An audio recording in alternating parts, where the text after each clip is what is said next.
Sa farm. Which farm, in what barangay, in what LGU? Barangay Virgen de los Remedios, Pambantarlac din po. Different po from the one po sa QJJ, yung katabi lang po niya. Nabenta po siya year 2000, hindi ko po maalala yung date kung kailan po siya nabenta. Tapos nakabili po ulit ng property po sa tabi at doon po nagtayo ulit. Lumaki po ako sa farm, Your Honor. Tinago po ako ng tatay ko po.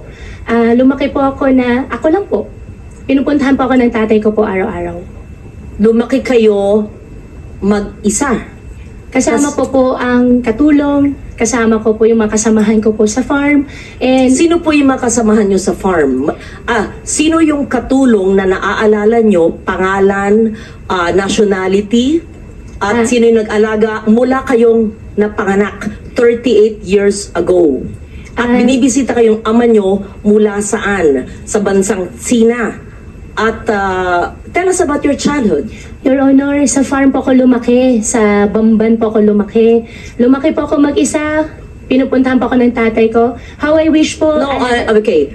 You cannot grow up alone from a time you were born. Opo. So the formative years from a time your mother birthed you up to perhaps 10 years old, sino po yung inyong naging caregiver o yaya? Hindi lang pwedeng mag-isa lang po kayo sa farm. Binibisita kayo ng ama nyo mula saan? So sino po yung sabi nyong kasambahay nyo na nagpalaki sa inyo? Sino po yung sabi nyong mga kaibigan nyo, kasama nyo sa farm? Sino po? Para may... In short, I'll be very honest.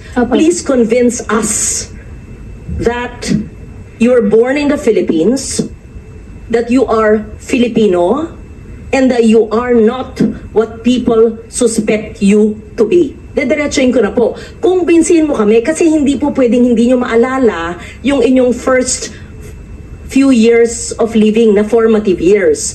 Para makumbinsi kami because we want to be convinced that all elected officials are Filipinos and not spies of other countries. So, as a nationally elected official, and I won in Tarlac, number 1, I think, or 2, and I won in Banban, perhaps you even carry me a sample ballot, we have to know. Di ba ho? So if you're really Chinese and fronting for other people, go back to your country. But if you are Filipino and you were born here, convince us because we want to be convinced. So I'm trying to help you by trying to make you recall about your childhood. Hindi pwedeng, kasi parang scripted. Kasi I was born on this is what I can remember. And then when I ask you the same question, it's the same rote. R-O-T-E. So convince us. Your Honor, lumaki po ako sa Bamban, Tarlac. Lumaki po ako sa farm. Paulit-ulit. Opo. Anong barangay, anong farm, sino po yung nag-alaga sa inyong sabi nyo na binibisita kayo ng ama nyo, ano yung family situation, sino pong makalaro nyo, kaklase nyo, kung homeschooled kayo, sino po nag-homeschool sa inyo, ganun po.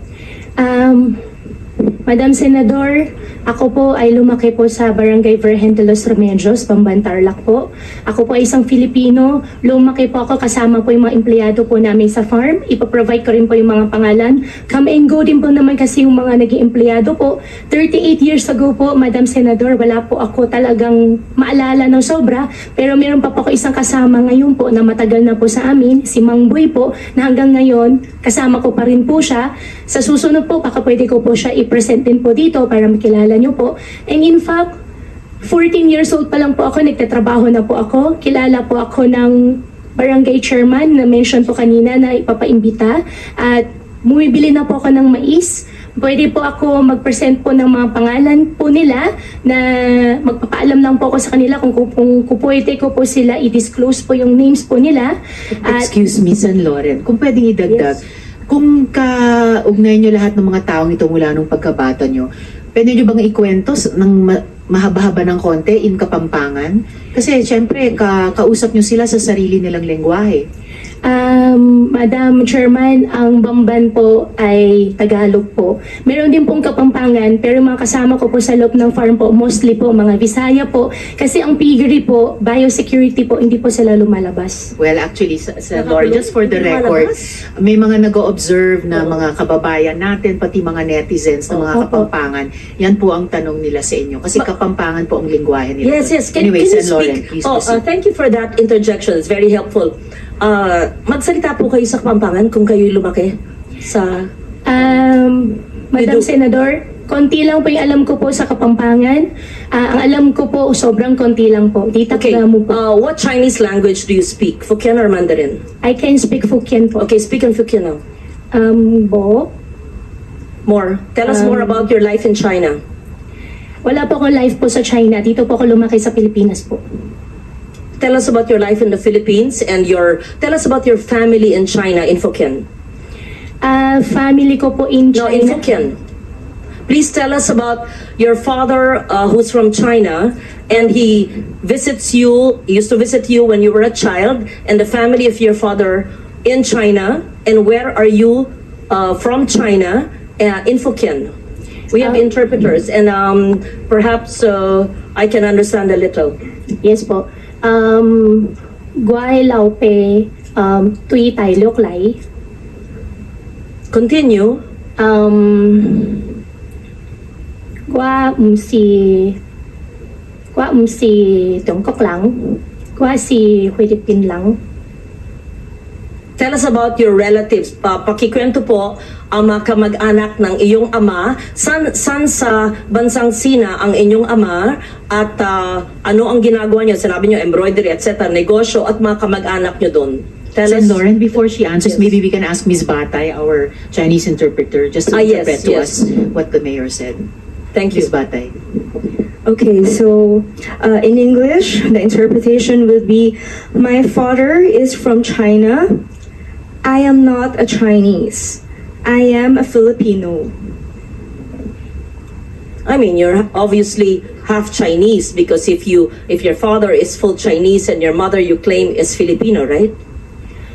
Your Honor, ako po ay isang Filipino at ang tatay ko po ay Chinese. Ako po ay, kung hindi man po ako full-blooded po na 100% po na Filipino, dahil po sa tatay ko, ako po ay isang Filipino po. Okay. What do you recall in 1986 when you were born?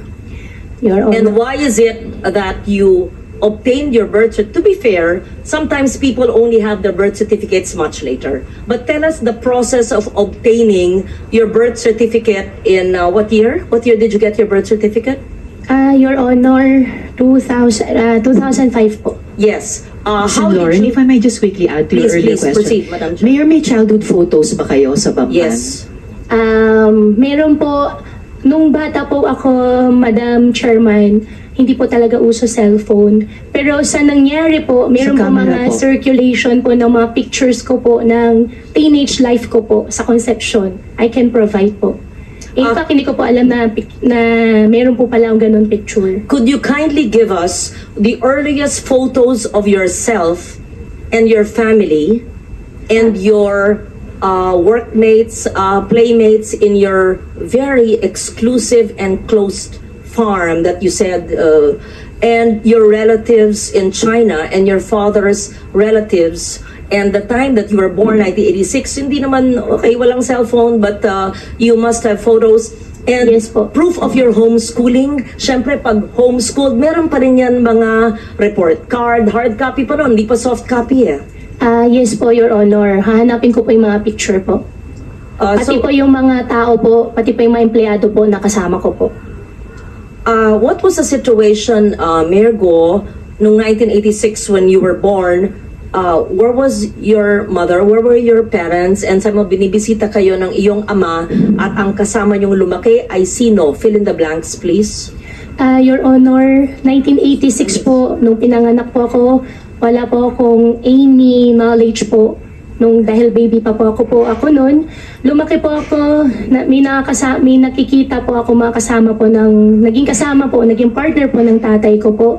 At lumaki po ako sa farm. Isa na rin po yung na-mention ko po nung nakaraan po na Senate hearing, si Teacher Rubilin po, nakasama ko rin po siya.